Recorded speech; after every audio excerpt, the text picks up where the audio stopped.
Donner un sens à notre existence. C'est là toute la difficulté que tout un chacun rencontre. Un sentiment naturel est inscrit en l'homme qui le pousse peu ou prou à rechercher les sources de l'existence du monde. Quel but poursuivons-nous dans la vie? Que désirons-nous? Où allons-nous? D'où venons-nous? Et ce sont des questions qui remontent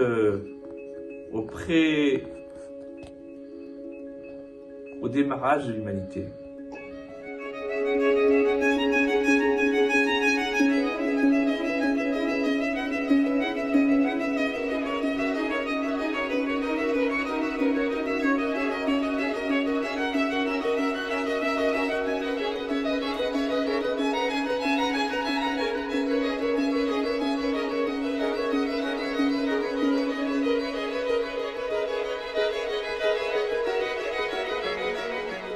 Le Méachiloir rapporte que lorsqu'Abraham commença à chercher les racines du monde, eh bien, il a vite compris que le monde ne peut pas être basé sur la recherche d'un profit éphémère qui va disparaître.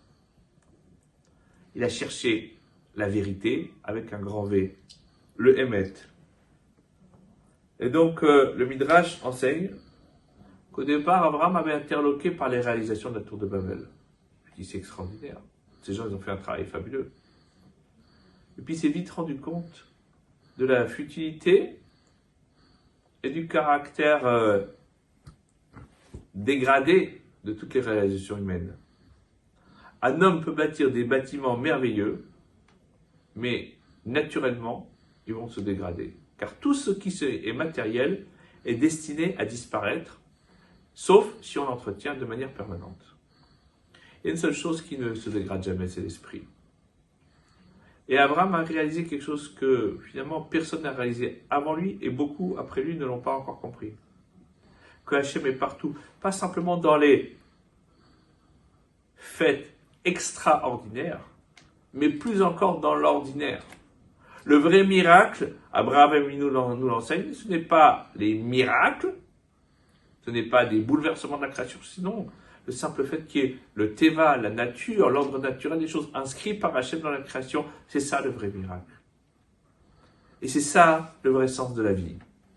Être capable de voir la beauté des actions ordinaires de l'homme. Ça, c'est extraordinaire. Ça, c'est Abraham qui nous l'a appris. Et l'Ech Lecha, c'est pas simplement quitter son monde physique, ce n'est pas quitter son lieu d'habitation, c'est quitter aussi son habitation mentale, c'est changer de registre spirituel, c'est passer dans une autre dimension. Le Hévri, l'hébreu, c'est celui qui est Me'ever Nahar, qui est de l'autre côté du fleuve, mais plus encore, celui qui est capable de se transposer spirituellement. C'est une transposition métaphysique qui s'opère en nous grâce à l'enseignement d'Abraham.